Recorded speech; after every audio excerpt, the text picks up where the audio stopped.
Halo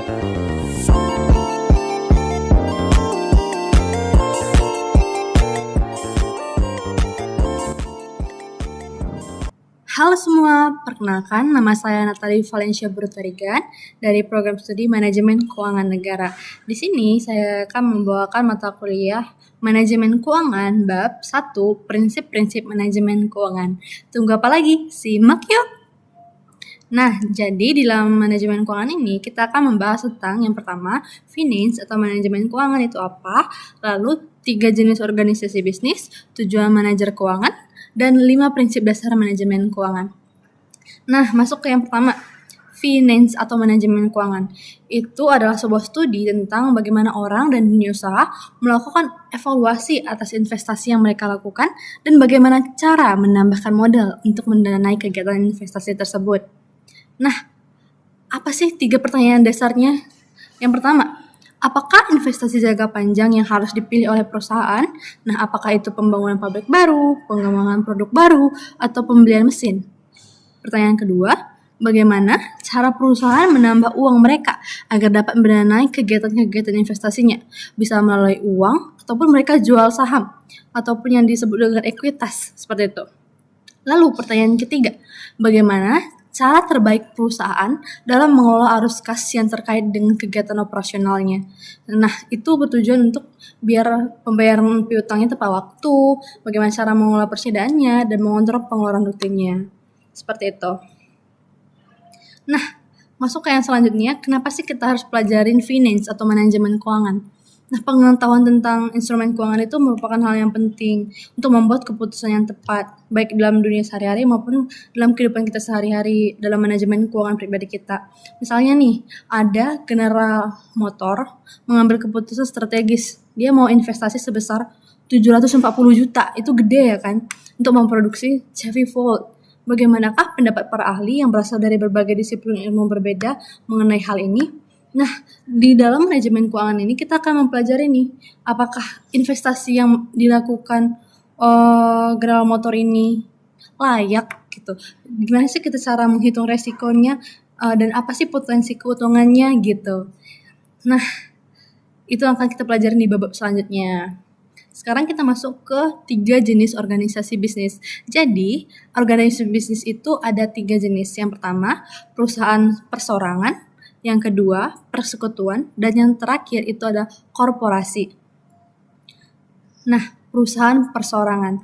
Perusahaan perseorangan itu adalah suatu bisnis yang dimiliki oleh satu orang yang menguasai seluruh aset perusahaan dan dia itu bertanggung jawab atas seluruh utang perusahaan. Nah, ini biasanya untuk menambahkan uang itu harus menginvestasikan modalnya sendiri dengan meminjam uang dari bank. Contohnya itu ibu kantin. Nah, apa sih kelebihan dan juga kekurangannya? Yang pertama, kelebihannya yaitu mudah untuk dimulai karena ya dia nggak perlu berkonsultasi dengan orang lain, nggak perlu banyak regulasi-regulasi dan lain sebagainya. Lalu yang kedua, tidak perlu berkonsultasi dengan pihak lain dalam pengambilan keputusannya yang seperti yang saya bilang tadi. Lalu yang ketiga, pajak yang dikenakan adalah tarif pajak atas individu ataupun perorangan. Jadi dia nggak kena double pajak, double tax. Kekurangannya, dia tuh harus bertanggung jawab secara pribadi atas utang-utang perusahaan atau kita sebut unlimited liability. Nah, kalau misalnya dia ada utang dan aset dari perusahaan itu nggak cukup untuk membiayai utangnya, maka dia bisa memakai kekayaan pribadinya untuk melunasi utangnya. Itu dalam sisi negatif ya sebenarnya. Lalu, bisnisnya mati kalau misalnya pemiliknya mati. Seperti itu, karena susah diwariskan. Lalu yang ketiga, lebih sulit dalam meningkatkan jumlah uang. Kenapa? Karena bank itu tentunya lebih percaya jika kita punya aset. Jika kita tidak mempunyai banyak aset, tentunya bank itu akan susah untuk meminjamkan uang kepada kita. Seperti itu. Lanjut, yang kedua itu adalah partnership atau persekutuan. Nah, itu merupakan suatu gabungan dari 2 orang atau lebih yang bersama-sama memiliki dan menjalankan usaha tersebut dalam rangka memperoleh keuntungan bisnis. Nah, itu bisa antar individu, antar perseorangan, ataupun antar individu dan perusahaan perseorangan. Contohnya itu ada sama retail, service, atau manufacturing companies. lalu ada accountant, lawyers, dan dokter gitu. Apa sih kelebihan dan kekurangannya? Nah, kita cek. Yang pertama, kelebihan dari partnership atau persekutuan itu adalah dia relatif mudah untuk dimulai. Lalu yang kedua, pajak yang dibayar itu tarif pajaknya untuk perseorangan itu PBH badan. Lalu yang ketiga, dia memiliki akses dana dari berbagai sumber atau dari para partner. Jadi nggak modal sendiri aja, kita modal dari para partner juga. Lalu manajemen skills-nya lebih bagus. Karena nggak cuman kita sendiri kan yang punya usaha itu. Nah, lalu kelemahannya itu apa sih? Yang pertama, itu para partner itu secara bersama-sama menanggung kewajiban secara tidak terbatas ataupun unlimited liability. Jadi kalau misalnya utang perusahaan itu tidak dapat ditutupi dengan asetnya, maka para partner tadi harus bersama-sama untuk melunasi utangnya dengan menggunakan kekayaan pribadinya. Seperti itu. Selanjutnya, bagaimana biasanya itu tidak mudah untuk mengalihkan kepemilikan.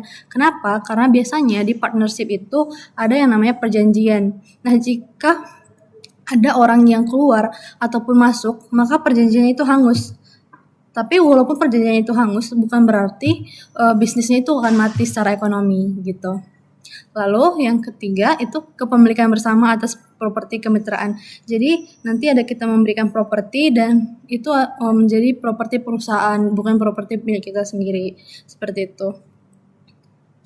Lalu yang terakhir itu ada mutual agency.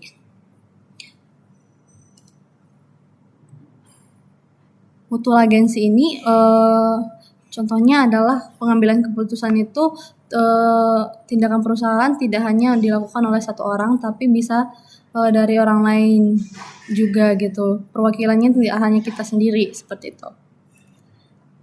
Nah, selanjutnya itu ada partnership dan persekutuan, jenisnya ada 2, yaitu partner umum dan juga partner terbatas. Partner umum ini menjalankan bisnis dan menanggung kewajiban secara tidak terbatas. Sedangkan partner terbatas hanya mengelola tanggung jawab sebatas pada modal yang diinvestasikan. Gimana sih contohnya? Partner umum ini seperti orang yang ingin mengelola usaha, dia menarik orang temannya untuk menjalankan bisnis, tapi mereka berdua ini sama-sama menjalankan usahanya, sama-sama bekerja untuk usahanya, dan itu ada perjanjiannya. Misalnya 50-50. Jadi kalau misalnya untung dan ruginya itu akan dibagi 2 seperti itu. Nah, kalau partner terbatas itu dia hanya mencari orang yang ingin menginvestasi dalam perusahaannya seperti itu. Jadi kalau misalnya ada untung dan rugi, orang yang menginvestasikan itu hanya bertanggung jawab sebatas besarnya modal yang diberikan pada mereka. Jika itu rugi, perusahaannya rugi, ya udah modalnya hangus seperti itu. Yang ketiga itu adalah korporasi. Nah, kalau misalnya butuh uang dalam jumlah yang sangat besar untuk membangun suatu bisnis, jadi kita butuh organisasi yang bernama korporasi. Nah, secara legal itu sejumlah pemegang saham disebut stockholders dan pemilik perusahaan disebut owners. Nah, itu korporasi biasanya terpisah dari pemilik perusahaan. Dia sebagai badan usaha. Nah, korporasi ini dapat menggugat dan juga digugat seperti yang kita tahu dalam hukum ya. Kita sudah belajar itu sebelumnya. Lalu dewan direksi dipilih oleh para pemegang saham dan dewan ini akan menunjuk manajer puncak perusahaan. Biasanya dewan direksi ini orang yang memiliki saham paling banyak. Misalnya dia 70% seperti itu. Nah, apa sih kelebihan dan kekurangan dari korporasi? Yang pertama, kelebihannya. Yang pertama adalah kewajiban para pemilik terbatas pada dana yang diinvestasikannya. Jika tadi itu unlimited liability, yang kali ini adalah limited liability. Nah, mati hidupnya korporasi itu tidak terikat dengan para pemiliknya. Jadi walaupun pemiliknya mati, organisasinya, perusahaannya bakal terus jalan. Lalu yang ketiga, pengalihan kepemilikan lebih mudah. Yang keempat, meningkatkan modal lebih mudah. Kenapa? Karena aset perusahaan tentunya lebih besar ya. Jadi para bank-bank itu memiliki kepercayaan untuk memberikan modal kepada mereka seperti itu. Terus kelemahannya apa sih? Yang pertama itu regulasinya terlalu banyak. Tentunya kita butuh regulasi yang banyak untuk bisa menampung semua pemikiran-pemikiran orang yang ada dalam korporasi tersebut. Lalu yang kedua, pajaknya ganda atas dividen. Jadi yang pertama tuh bakal ada PBH badan. Nah, PBH badan itu net income perusahaan. Nah, itu bakal kena pajak. Dan net income perusahaan ini bakal dibagikan ke pemegang saham. Nah, waktu membagikan ini ke pemegang saham, itu akan kena pajak lagi. Jadinya pajaknya ganda, seperti itu. Nah, untuk mengatasi permasalahan itu, ada namanya Limited Liability Company atau LLC. Nah, di Indonesia itu disebut perseroan terbatas. Dia menggabungkan dua manfaat. Yang pertama, manfaat atau atas pajak yang diperoleh perusahaan partnership, yaitu tidak ada pajak ganda atas penghasilan, dan juga manfaat atas kewajiban terbatas pada pemilik korporasi ataupun limited liability, seperti itu. Nah, biasanya pemilik itu disebut member dan bukan partner dan harus membuat perjanjian operasi. Harus jelas seperti itu. Nah, gimana sih letak area finance dalam korporasi? Letak area finance dalam korporasi itu ada di bagian CFO. Nah, CFO itu dibagi dua, yaitu treasurer dan juga controller. Ini biasanya untuk jurusan MKN, treasury dan juga pajak, seperti itu. Nah, ini adalah gambar skema Anglo-Saxon. Nah, sebenarnya di Indonesia itu ada dua skema. Yang pertama, skema Anglo-Saxon dan juga skema kontinental. Kenapa ada skema itu? Karena hukum di Indonesia itu biasanya adalah civil law. Itu karena kita dulu dijajah oleh negara Belanda. Oleh karena itu, banyak hukum-hukum di Indonesia itu berlandaskan pada civil law, yaitu semua hukumnya itu harus tertulis, seperti itu. Sedangkan skema Anglo-Saxon ini berasal dari Inggris. Biasanya itu diadopsi oleh Inggris, Australia, dan lain sebagainya. Nah, perbedaannya ada di mana? Perbedaannya ada di Dewan Komisaris. Kalau misalnya skema kontinental ini ada Dewan Komisarisnya, sedangkan skema Anglo-Saxon ini nggak ada. Nah, tapi kenapa sih di Indonesia itu ada dua gitu kan? Yang pertama sebenarnya skema yang utama itu skema kontinental karena memang hukum Indonesia itu civil law. Tapi perusahaan-perusahaan modern sekarang itu sudah mulai mengadopsi skema Anglo-Saxon. Kenapa? Karena itu lebih transparan dan lebih akuntabilitas. Nah, biasanya perusahaan-perusahaan yang terdaftar di bursa saham itu sudah mengadopsi skema itu. Nah, model kontinental itu seringkali melibatkan pemangku kepentingan dalam pengambilan keputusan perusahaan. Sedangkan model Anglo-Saxon itu lebih menekankan pada pengelolaan perusahaan oleh manajemen untuk memaksimalkan keuntungan pemegang saham. Nah, ini yang penting nih, memaksimalkan keuntungan pemegang saham. Selanjutnya kita akan bahas itu lagi. Nah, ini tujuan manajemen keuangan. Apa sih tujuan manajemen keuangan? Yang pertama itu harus konsisten dengan visi dan misi perusahaan, yaitu memaksimalkan kesejahteraan pemegang saham. Nah, seperti yang di sini tadi, itu adalah memaksimalkan keuntungan pemegang saham. Nah, contoh visinya, visi Coca-Cola to achieve sustainable growth, we have established a vision with clear goals, profit, people, portfolio, partners, planet. Harus sesuai dengan visi misinya. Lalu untuk misinya itu pada saat para manajer melayani seluruh pemangku kepentingan seperti konsumen, karyawan, penyuplai dan sebagainya, maka mereka harus memberikan perhatian khusus kepada para pemegang saham. Kenapa? Karena kalau misalnya manajer gagal, maka mereka akan kehilangan dukungan dan berakhirnya mereka akan kehilangan pekerjaan. Seperti itu. Apa sih etika dalam finance? Nah, etika yang ada dalam finance itu tentunya saat kita sudah mengelola keuangan suatu perusahaan, kita harus berintegritas dalam melakukannya. Banyak sekali contoh-contoh yang ada saat ini seperti korupsi, pengubahan laporan keuangan, dan lain sebagainya. Contohnya, dulu itu ada skandal perusahaan Energi Enron Corporation.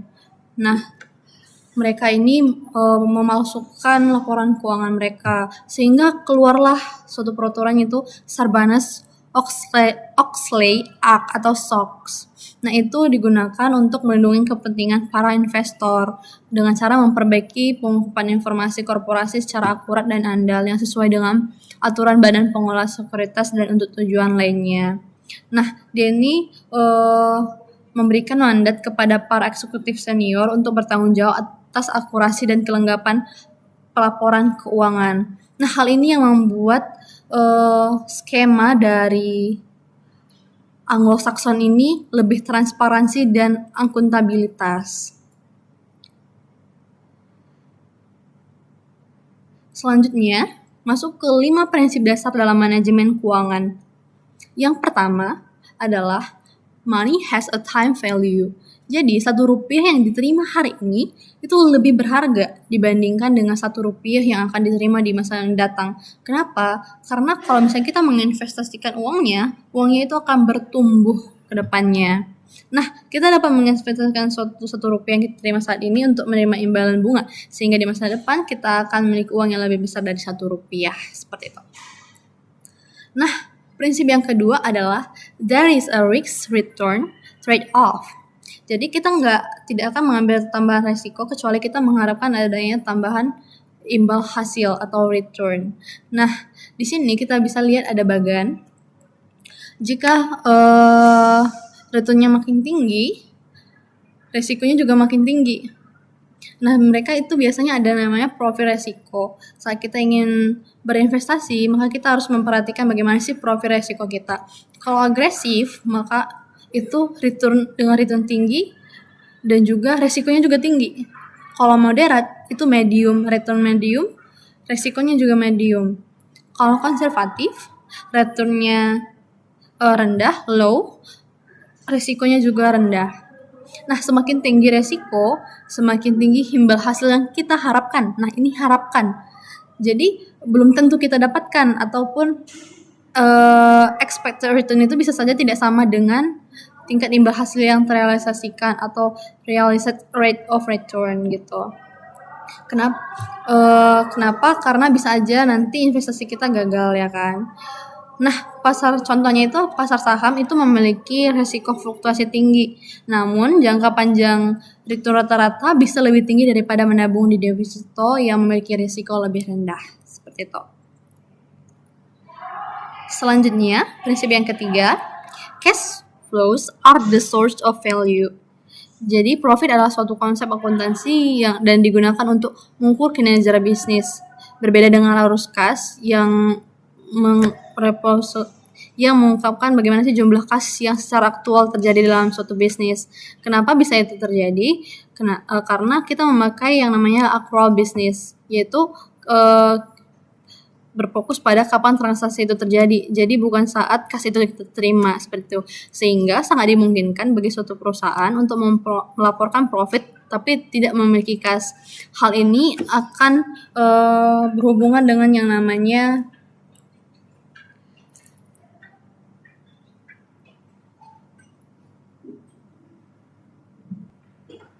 likuiditas perusahaan. Selanjutnya, incremental arus kas. Keputusan keuangan pada suatu perusahaan itu harus mempertimbangkan incremental cash flow, yaitu perbedaan antara arus kas perusahaan yang akan dihasilkan dari potensi investasi baru dan dengan arus kas yang dapat dihasilkan bila tidak melakukan investasi tersebut. Nah, hal ini berhubungan dengan bagaimana sih kas yang ada dalam suatu perusahaan tersebut. Kita lebih baik keep itu atau kita investasikan, seperti itu. Selanjutnya, prinsip keempat yaitu market prices reflect information. Nah, jadi para investor itu sangat bereaksi dengan cepat terhadap berita atau informasi, juga terhadap keputusan yang dibuat oleh para manajer. Contohnya, kalau misalnya good news itu bakal meningkatkan harga sahamnya. Contohnya, saat perusahaan itu memiliki dividen yang tinggi, sehingga saat mereka ingin membagikan dividen, biasanya para investor itu berlomba-lomba untuk membeli sahamnya karena ingin mendapat dividen tersebut. Nah, itu akan meningkatkan harga dari saham tersebut. Nah, contoh bad news-nya itu adalah misalnya ketegangan politik. Dulu beberapa waktu yang lalu sempat terjadi seperti itu sampai market crash, tapi hal itu dikarenakan oleh ketegangan politik. Nah, bisa juga karena perselisihan internal ataupun adanya pembuatan keputusan baru oleh suatu perusahaan yang membuat para investor tuh nggak percaya gitu. Jadi mereka bakal menjual saham-saham yang mereka punya karena tidak ingin menanggung resiko yang besar, sehingga harga sahamnya itu akan turun. Nah, prinsip yang kelima itu adalah individuals response to incentive. Nah, para manajer itu adalah suatu pekerja gitu. Mereka merespon insentif yang diperoleh dari tempat mereka bekerja. Nah, jika insentif itu tidak layak dengan yang diterima oleh para pemegang saham sebagai prinsipal, maka mereka tidak akan mengambil keputusan yang secara konsisten akan meningkatkan nilai pemegang saham. Kondisi inilah akan memicu pada munculnya biaya keagenan atau agency cost. Nah, apa sih agency cost? Agency cost itu adalah konflik kepentingan antara manajer dan prinsipal. Nah, manajer itu fokusnya kan untuk biar aku tetap kerja, aku dapat gaji dan bisa hidup dengan tenang seperti itu. Sedangkan para prinsipal itu pengen meningkatkan value dari suatu perusahaan mereka. Nah, biasanya itu mereka membutuhkan yang namanya efisiensi. Contohnya efisiensi dalam proses produksi seperti itu, sehingga biaya-biayanya bakal lebih kurang. Nah, hal itu akan meningkatkan value dari perusahaan. Tapi dari sisi manajer, dia akan lebih mempertimbangkan bagaimana sih cara mencari profitnya seperti itu. Sehingga jika ada konflik kepentingan seperti itu, maka akan memunculkan biaya keagenan. Nah, gimana sih cara memitigasi masalah keagenan itu? Yang pertama, perencanaan kompensasi yang memberikan penghargaan kepada manajer. Kalau misalnya mereka bisa memaksimalkan kesejahteraan pemegang saham. Yang kedua, pelaksanaan pengawasan atau monitoring oleh dewan direksi. Yang ketiga, pelaksanaan pengawasan oleh pasar keuangan. Nah, itu contohnya seperti para auditor, bankir, analisis efek, agen pemberi kredit, dan lain sebagainya.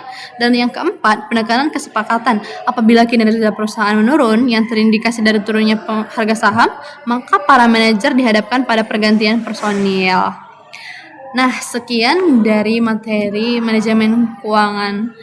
Saya minta maaf jika ada salah kata. Terima kasih banyak.